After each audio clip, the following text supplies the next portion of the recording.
Nathan Spilker graduated from Beatrice High School just over 2 years ago. He's now a student at Princeton, where he just wrapped up his sophomore year.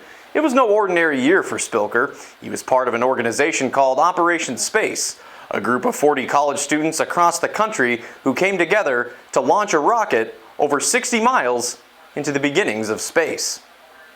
2, 1, mark. A year's worth of work headed towards space. An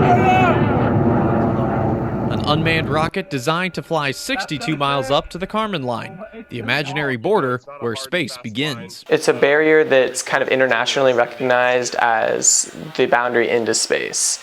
It's not necessarily very significant other than just for like a number to be there and to define here and there, you know. Nathan Spilker is 19. He graduated from Beatrice High School 2 years ago and just wrapped up his sophomore year at Princeton.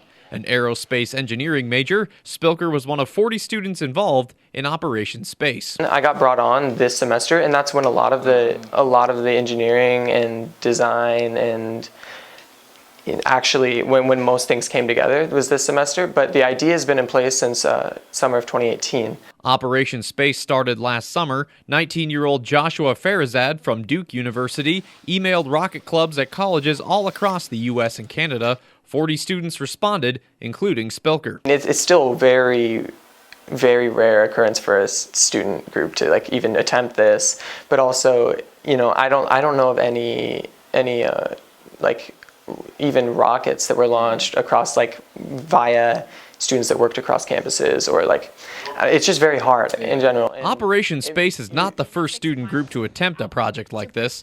The University of Southern California sent their Traveler 4 rocket across the Kármán line this past April, the first student-made rocket to pull off this feat. Operation Space's rocket was built solely by undergrad students. No professors or engineering professionals helping. They were also funded through private donations and appeals. We did this on a shoestring budget. This was more, you know, like the real world where we're, you know, doing our own business, essentially. After hundreds of hours of video chats and phone calls, the team designed a 17-foot rocket. They launched 2 rockets from Spaceport America in New Mexico on May 30th and June 1st. The first rocket made it 100,000 feet, a third of the way to the Kármán line. The second one traveled 52,000 feet.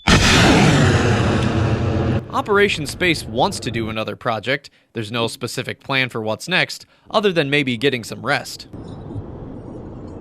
But despite their rockets not working the way they hoped, Spilker and the rest of this group will keep shooting for the stars. There's nothing specific yet. We're still kind of recovering, but definitely we'll have some cool ideas by the end of the summer. In Beatrice, Rezac, News Channel, Nebraska.